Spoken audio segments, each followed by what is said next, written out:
So what is the experience behind it? The belonging to Christ. Christ has already done something for the Christian, for the soul of that person. And what is that? What is the experience that this person is having? Joy, exactly. So he says, I need to sing. It's not that I have to sing, it's not that I must sing. I need to sing because my shepherd gives me reasons to do this. So a couple stanzas for each. Yeah, and that will be, and you will see how beautiful it is. It is very nice, okay? It's a very nice experience. It's a very nice piece of homework. You know? Are you finished with that? No, I wanted to do it right now, so Okay. before we go. All right, okay. Yeah. He wants to dismiss you now. No, I don't. Okay, so that's the homework. So you take there's no right, there's no wrong answer. So don't panic about it. Just read it and go through it and see. So just our experience. It's just like intuition. Yeah, it's like just go through it because the liturgy is gonna do that for you. It's gonna give you the inspiration and homily can come out of this. A better understanding of the Eucharist will come out of this, I'm sure. You know, and so you see. So if you're happy and if you're joyful because of the work of the grace of Christ within you, and you go to communion, what is that communion going to be? An expression of your joy. That authenticates the sacrament. You know, it's real. You're receiving communion not because you have to, it's because it's your joy to receive. It's beautiful. So yeah, he is wonderful. St. Thomas Aquinas is wonderful. And please, I don't know what they told you before. You had a lot of Dominicans as your teachers. Don't read anybody that writes things about St. Thomas Aquinas. They don't know anything. Read him. Even if it might be a little bit complicated at first, don't read comments about him. Don't read, interpretations of it. And read him. It's fun. It's good. It's so systematic that sometimes it's almost naive the way he sees how the scriptures and the theology develop together. It's beautiful. It's a beautiful author. Okay, because sometimes theologians could be too complicated, and they don't say much. Okay, they sell books, but they don't say much. I remember I had to read this book, and it was like 530 some pages. I remember that. You know how many pages of that about the church? You know how many pages were good about that book? 2. And I saved the book because I need those 2 pages, but I don't care about the rest of the book. It's just. So who's the theologian? It was it's a Spanish theologian, Rollo Marin is the last name.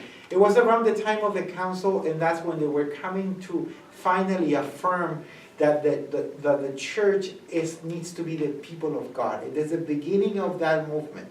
Mm-hmm. So what are the 2 good pages where they make that affirmation? The rest of it is nothing. And I would laugh. So I told the teacher, will you make us read this book? Only if 2 pages are good for you to find those 2 pages. So, yeah, it was fun, but it was crazy. I mean, anyway, you get experiences like that. What are the pastoral consequences of having the sacraments be these symbols of faith? Since sacraments are symbols, where experience is not found, there cannot be sacraments, period. Sacraments are expressions of the Christian experience. There's no authentic sacramental celebration without an authentic Christian experience. Okay? What would be the consequence? The emphasis in the pastoral praxis should reside on the fostering of the Christian experience. More formation needs to be given to those that desire to celebrate sacraments. And don't be afraid of giving that formation. Okay? Don't be afraid of offering that. At first you might need some resistance, but if you try to form them in the faith, it would be very good because it will help them to understand what they're going to be celebrating, and it's going to be real. Okay? It's going to be real. We have had this guy, I don't know, for 2 years or 3 years, saying, I want to be confirmed, I want to be confirmed. He never signed up for RCIA, never. I want to be confirmed, I want to be confirmed. And something happened. I really don't know exactly what happened.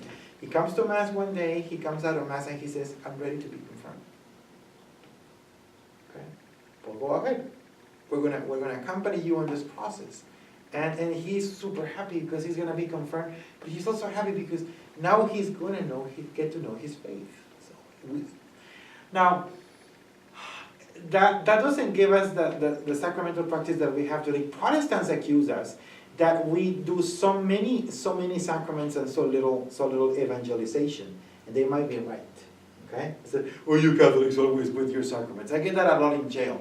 I show up for our ministry over there, and they have their Bible sessions and stuff, and with us, we do have a Bible session and a lot of that, but always get it, Father, you're gonna hear confessions. Can I have a blessing? Can I have? Hey, of course, you go ahead and do it. Yeah, we tilt towards sacramental life too easily. We need to evangelize more. Okay, so it's important. It's very, very important. Okay. Otherwise, we're gonna be celebrating empty things. The church cannot treat sacrament as services offered to the public, and we do treat them like that. Okay. What do we need to have a wedding? You need and so much. So it's like a service. It's like it's like a part of the wedding venue. Okay. When sacraments are treated this way, they turn into ceremonial practices that the faithful celebrate to fulfill a legal obligation. Oh, I got confirmed. I got my first communion. Now I can have my quinceañera. It sounds awful. It sounds terrible, doesn't it? Well, that sounds bad, but what sounds worse is, I'm done. Uh-huh. Yeah. After confirmation. Yeah, I'm done. Yeah. Yeah. And no, you're not done. You're not even at the beginning of the path, of the road, The faithful observe sacraments as tradition. That's not correct. Or out of fear to a divine punishment. That's awful. Or as a way to quiet their conscience. Oh, I did it. I'm done. That's what they say. Oh, I did it. Okay. There's this common phrase from the 70s among Latinos, Oh, I need to cut off the horns of this little devil. Let's go to baptism. It's not a little devil, it's your child. Or you're a big devil then? Okay? And baptism doesn't do that. Can I I've use never that? heard that. Use I've that. never heard that. No, well, now you did. Oh my Okay? God. And they're like, this little devil is your child. It's not an alien. It's a little you. Uh-huh. That makes it sound like a little demon. Exactly. Demon baby, we gotta get this thing in the water. And the holy water goes. Water boils. Yeah. I'll bring the hacksaw. What is the consequence of that? The sacramental celebration has to avoid these erroneous interpretations by avoiding the business-oriented culture in our churches. We sometimes function like businesses, not like communities. Okay, so I had never been to Catholic community services. I had to be there the other day to help somebody, and I loved it. They treat you so well. They try to be open and accommodating and welcoming, and it feels like a community. They have a wonderful philosophy there. I loved it. I felt like this is the arm, the social arm of the Catholic Church in Utah. It's not very big. It's not very powerful. We are not Los Angeles, but what we do, they do it well. I loved it, and I thought it's a shame. My office, my parish office doesn't feel this way. We need to do something, We need to be, And I know it's hard, because sometimes people try to take advantage of the situation, or they come in with this mentality, and you see it and you don't like it. But, we need to keep on trying to provide the experience. Yeah? Oh, sorry, I don't mean to- Oh, I thought you were going to share something. I was just gonna say, the phone calls I get, what's your requirements for baptism? Because I don't like the requirements of my parish. Oh my It's not God. really- No, then you have people that go fishing around. Yeah. parish Well, shopping. church is cheaper, the times are more convenient, the fewer requirements, easier to get into. And then some churches require that you have to be registered. Yeah. Okay, that works and that doesn't work at the same time. Yeah, if you're registered, Yeah, that you already belong to that parish, you're already a member of that church, that's nice, and your sacramental celebration will be at home. But not being registered also gives you the opportunity that maybe getting to meet a new church, a new community, you may end up being a part of it, why not? Okay? And so, plus, if you register everybody that comes through your front door, your DDD goes up to the next dimension, so no. They just raise it every year anyway. Oh, Careful, I work in DDD. I didn't get a raise this year. They've raised us I twice held in my 2 ground and each year. said, no, I'm not giving you more money because I don't have any anyway. And, I'm just gonna borrow. yeah, anyway. So they can have better door prizes at the next Christmas party. Oh. Sacraments, in order to be symbols of Well, say the faith, one we got. must be celebrated by a faith community. Ooh. Okay? It's difficult. It needs to be a faith community, not just churchgoers, a faith community. Okay? And we have a problem already. What is it? We don't have enough priests. We get these huge congregations that come to worship at once in the hundreds or the thousands. Is that a faith community? No. No. The 3 o'clock mass at the cathedral with 900 people is a faith community. No. They do it really well, and they have the música and the whole 9 yards. You know. How many people does St. Francis hold? Like 700? It does, but Saturday night was less than 100. Yeah. No, but I mean, but in the other masses, you get these massive Oh, yeah. Eucharists. Yeah. Is that a faith community? No. No. Yours is 100. Everybody kind of knows everybody, and it's easier, right? Remember the groups of 50 from the gospel? That will be. So the massification of the Catholic liturgy makes it very complicated. Okay? Let's say that you get a baptism and it's this huge family. We have a few of those here in Utah. You know, the all Catholic families, and everybody shows up for the baptism. Abuelita, tia, and you get 50 people for one child. Is that a faith community? Maybe it's closer to a faith community than a massive congregation, you know, in St. Joseph's Ogden, you know, because they live their faith together. They have their fair share of drama, but they worship together, and they mean that they really mean to be there, and yeah, why not? You know, it's difficult, but that's a problem that we have now. Okay, Vegas is solving their problem with the lack of vocations by building bigger and bigger churches.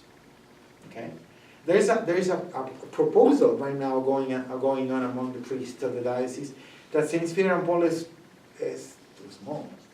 Kearns is already it's being overused. We need another church. We need a bigger church. And so what they're thinking that they might sell Saint Peter and Paul one day and build a church for 1,200 people somewhere in West Valley, and have that as a parish. Is that going to be a faith community? No. Not too big. Okay? Like the church in Orem. It's too big. Okay? Or even Mon Diego. Uh-huh. Yeah. That's massive. Beautiful. That's almost a bubble. Uh-huh. Beautiful. You know what I mean by bubble? St. John the Baptist? Yeah. It's almost a bubble. Crystal Palace. Uh-huh. And To us. what I'm saying is I'm just saying, they don't understand the real world. Oh. Meaning St. Francis Xavier, you know, there's a lot of change that goes on there, and as a participant in that parish, you embrace change, because change is coming. Yeah. And that change challenges you to dig deeper and to learn about others, and you learn to find the beauty in that new expression. You know, it's just beautiful. And they don't have that diversification in St. John the Baptist, is my point. Privileged parish. Or St. Thomas More. Yeah. St. Thomas Yeah, I'm not degrading them. Yeah. I'm just saying in my parish, I love my parish because it has pain. There's pain. As a celebrant, when you guys become celebrants, a parish like that, like St. Thomas More, is so easy. You go like zoom. Okay, I hope they got it, but that's the feeling. Whereas if you have a more difficult or a more challenging parish like Guadalupe, you have to work at it. You have to invest yourself, and you feel better at the end of the liturgy. You say, wow, we did it. Yeah. Yeah. Well, I do remember St. Francis in my time, and yeah, sometimes it could be very complicated, like being this close for the next Mass, or Holy Week, in which we have to turn the church in 5 minutes from one Mass to the next, boom! Okay, so, In the parking lot. yeah. Terrible. Yeah, anyway, it's a part of life. Sacraments, in order to be symbols of faith, may be celebrated by a faith community. A faith community can be defined as a group of individuals that understands the experience of Christian fellowship. It's somebody who has already walked a little bit on the path of Christian fellowship. Okay? Like you're saying, there's a lot of change, there's a lot of things happening, they're trying, they keep on trying. That is a Christian community, somebody who has already. If I happen to be at St. Patrick's, and I have said Mass at St. Patrick's in New York, and yeah, it's a beautiful, amazing cathedral, filled with tourists. It was nice to give them a blessing, and I became an instant celebrity. Everybody said hi to me on Fifth Avenue, but what? That was it. Yeah, I went to Starbucks, and that was the end of it. So that, yeah. They understand the meaning of converting to the fundamental values of the gospel. They share in the experience of the Spirit, the experience of Christian freedom, and the experience of Christian love. Without these experiences, there cannot be a Christian symbols, sacraments. A community of faith is not necessarily a group of individuals that worship at an appointed time in a particular church. Not necessarily, like my experience in St. Patrick's. And I got to say Mass in St. Patrick's because the Pope had just left. And everybody was tired. So I show up and they tell me, Father, where do you work? And I was working at a cathedral. I work at the Cathedral of the Madeleine in Salt Lake City. Can you say Mass for that? Yeah, for us. Yeah, because I kind of knew what to do in a cathedral, right? And it's a comfortable church. It's easy, beautiful, everything. But then what? Okay. It was filled with tourists. 10 priests come out at communion to distribute communion, like, sure, and then they leave. Okay. It's the body of Christ, it is. It's not a faith community. No. What can we do? The pastoral practice to the building of a true community of faith will spring authentic experiences of faith in true symbols of faith.